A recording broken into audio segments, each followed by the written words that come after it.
been stated many times that the militia is the free citizen's defense against tyranny, and this statement is true. But who is in control of the militia? Every structure has a head, and this is the answer that I wish to seek and discuss this evening.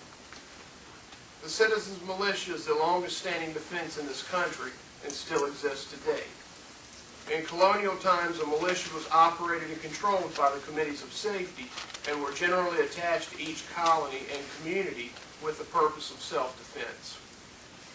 During the Revolution, the militia played a vital role in the battles that took place during the war that would not have been won without their role, being that they were the majority of the military force. General Washington had many difficulties during the war, and having a good fighting force that was well equipped and maintained was at the top of that list. Most of the war, the Continental Congress did not supply General Washington with the help and supplies that was needed to fight and win a war. So the general was forced to do without throughout the duration of the war and make do with what was available to him.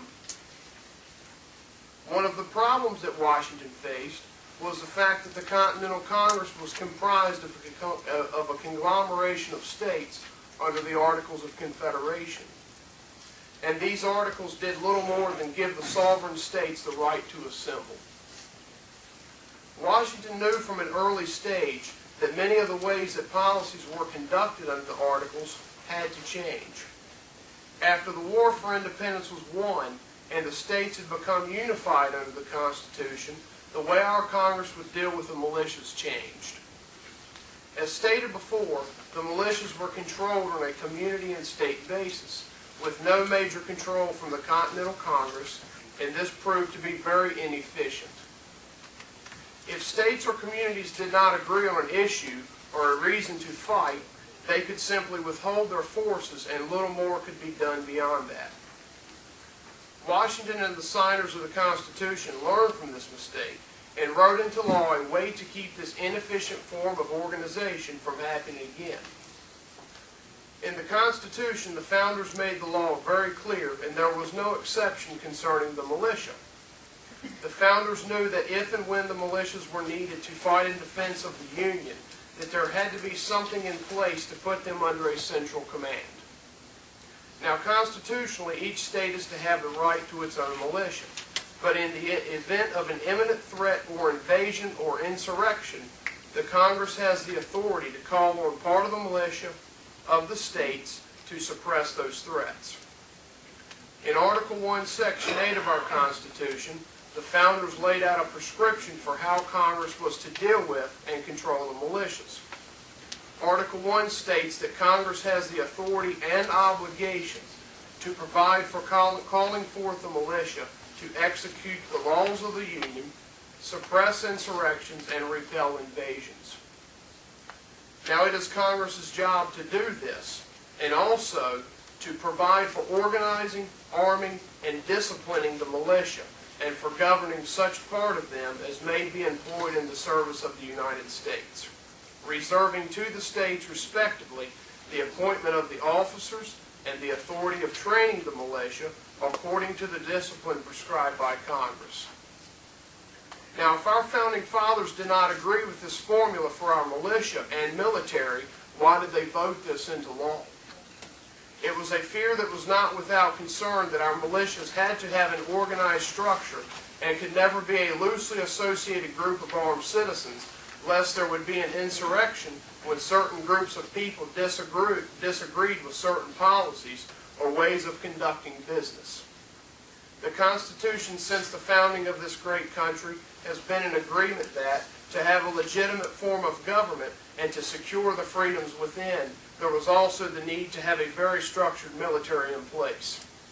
If we look to our Bill of Rights in the Second Amendment, it states that a well-regulated militia, being necessary to the security of a free state, the right of the people to keep and bear arms shall not be infringed.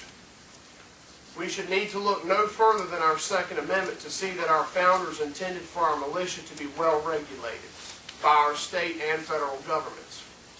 In the early stages of our government, our founders' fears were confirmed with the events of the Whiskey Rebellion and Shays Rebellion. That the threat of disgruntled armed citizens was real, and there had to be a militia in place to repel those threats. It was intended from the onset that we have an organized militia and not an unorganized group of armed citizens ready to fight at a moment's notice for reasons that may or may not be legitimate. If we look at the Virginia State Constitution that may be most pertinent to us this evening, we will see that it mirrors the thought of the federal Constitution exactly as did most of the other state constitutions.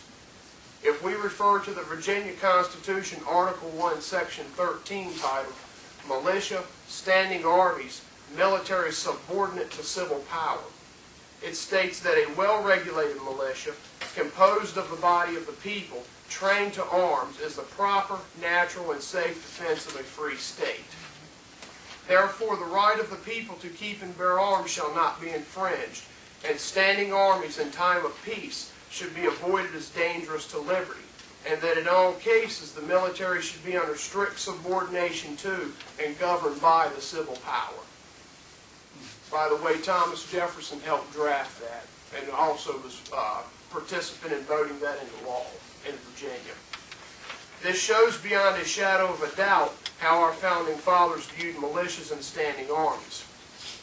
Through much research, I have found that the only legitimate way to form a militia is to be recognized by the state legislator and the governor. If any militia group is not recognized by the state as a legitimate group, then the group has no constitutional foundation to stand upon or exist. If any member of this group or any other wish to join a militia, you have a few options. First, you may try and form your own and hope that you can gain a majority of the General Assembly's support as well as the governor, since the governor is the commander-in-chief.